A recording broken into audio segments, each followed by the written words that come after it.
le quai Branly.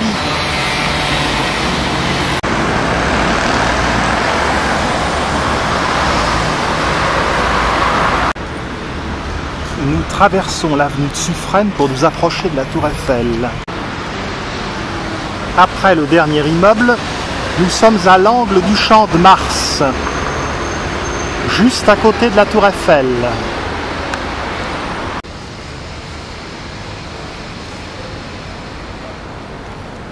Allée Léon Bourgeois.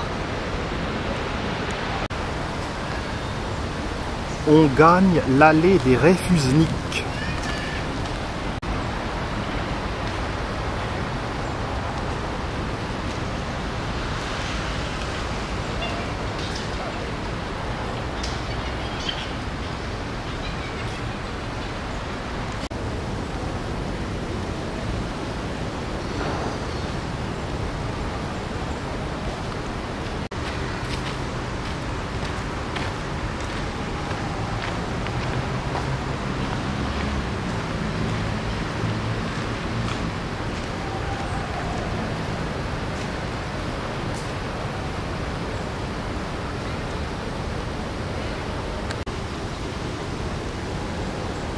Ici règne la tranquillité.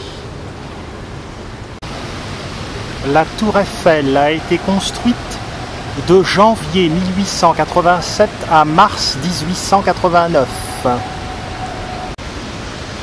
Elle mesure 324 mètres. Elle pèse 7000 tonnes. Elle est constituée de 15 000 pièces, assemblées par 2,5 millions de rivets. Le troisième étage, à 274 mètres, permet de voir jusqu'à 90 km. On remarque un superbe marronnier au pied de la tour, côté sud.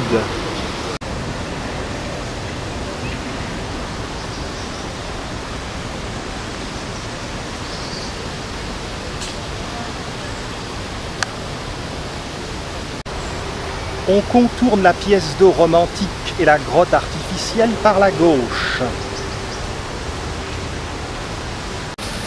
Dans un coin, on remarque une très vieille cheminée de briques, trapue et sombre.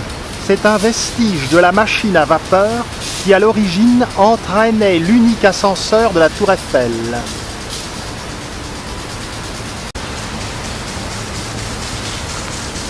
Poursuivons vers le monument emblématique de Paris.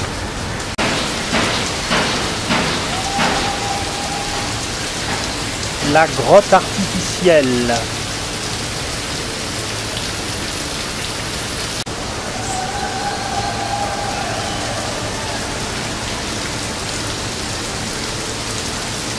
Assurément un superbe monument.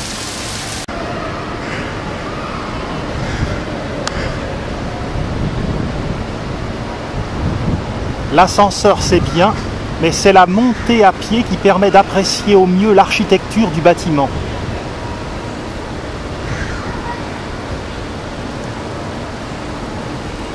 Au premier étage, il y a un grand restaurant, le Jules Verne.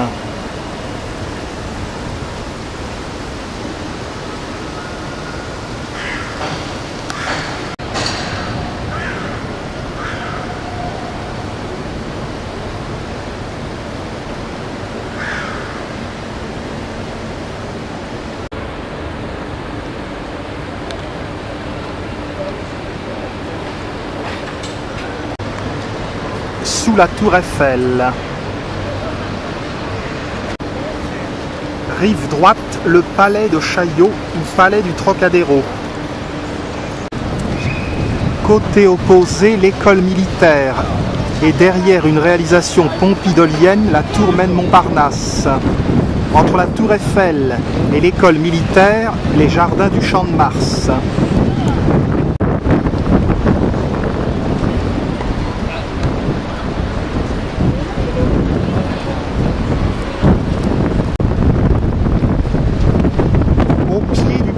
Nord, le buste de Gustave Eiffel, qui est mort en 1923. Il a réalisé également le viaduc de Porto au Portugal et le viaduc de Garabit en Auvergne.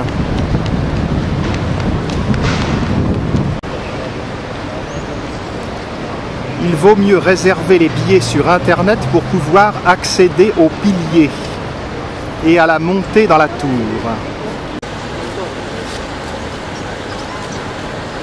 Les touristes du monde entier affluent.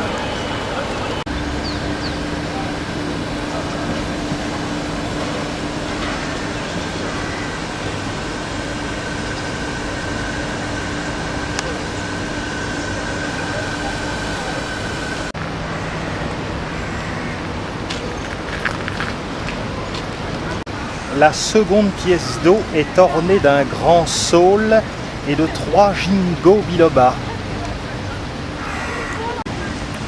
La police montée comme au Canada.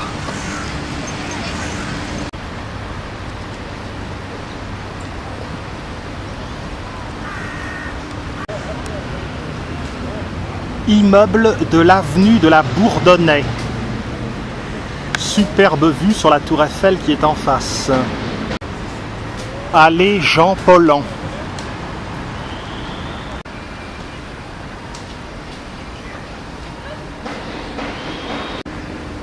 Les corbeaux font les poubelles.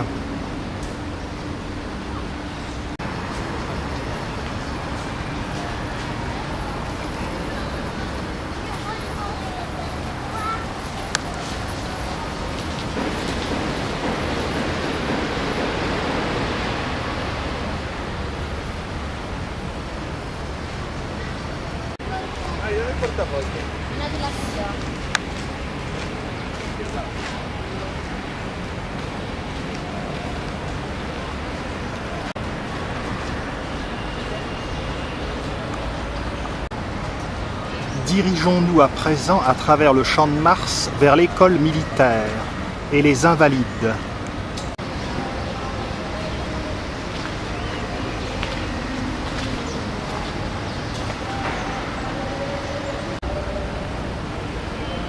Avenue Gustave Eiffel.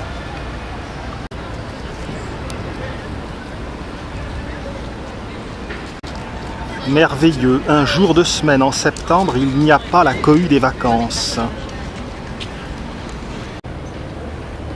On s'aventure dans les allées, dans les parterres du Champ de Mars.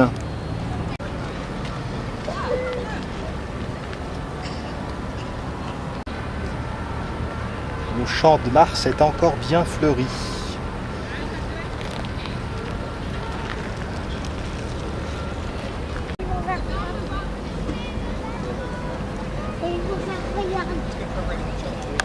Rissin.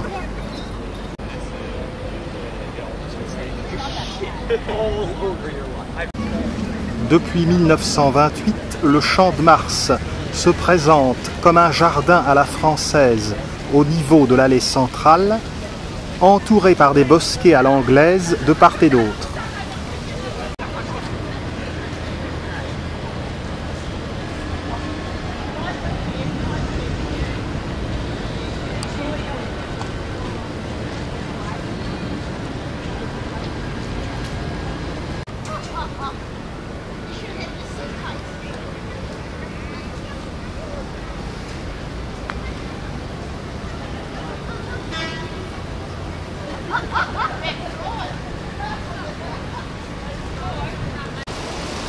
Massif de dahlias et graminées.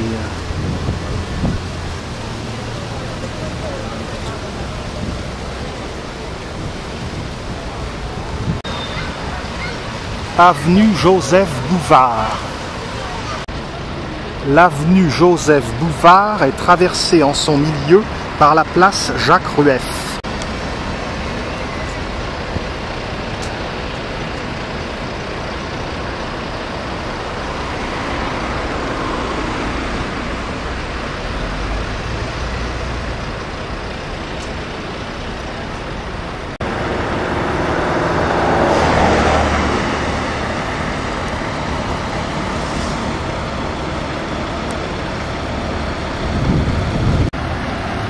Poursuivons vers l'école militaire.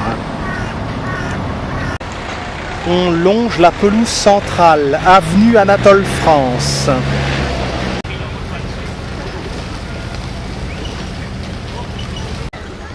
On coupe l'avenue du Général Marguerite.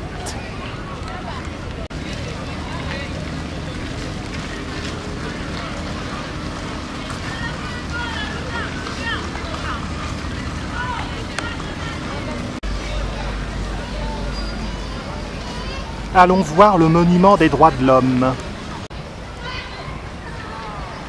C'est juste à côté.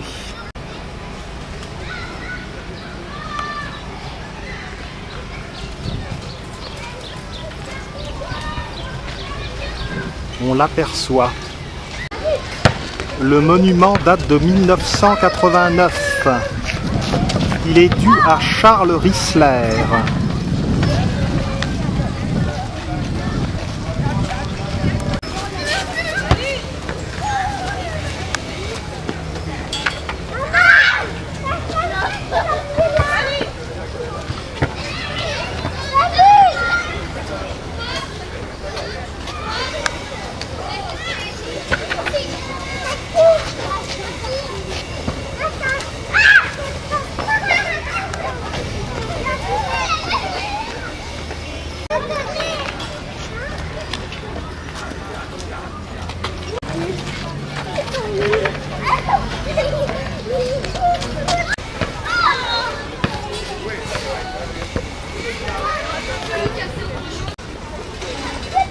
On poursuit, toujours en s'approchant de l'école militaire.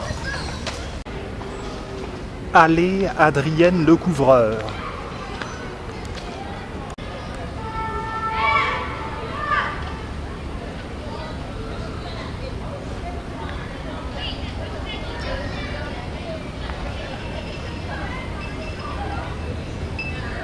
Mascaron.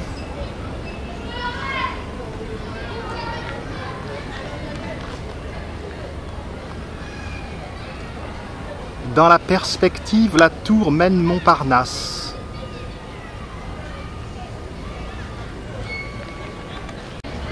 Sophora.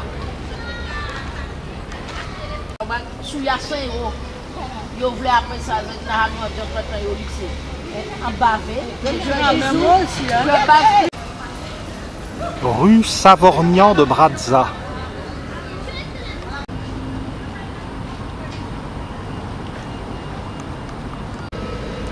L'école militaire est un bâtiment qui date du règne de Louis XV.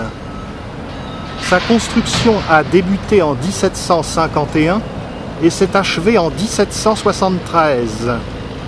C'est le chef-d'œuvre de l'architecte Jacques-Ange Gabriel.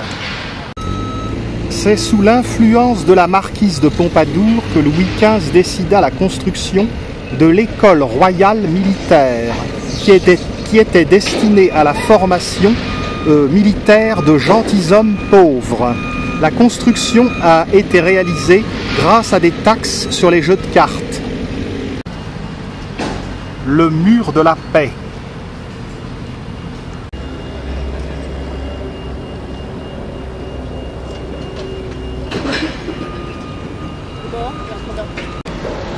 La statue du maréchal Joffre face à l'école militaire.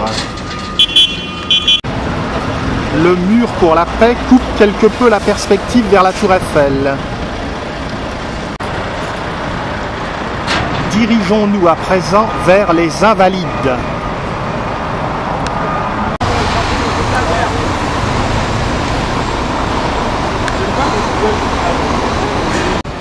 Suivons l'avenue de la Motte-Piquet. Le dôme à feuilles d'or de l'église Saint-Louis des Invalides nous apparaît soudain. On franchit l'avenue Frédéric Leplay. On s'approche de l'avenue de la Bourdonnais.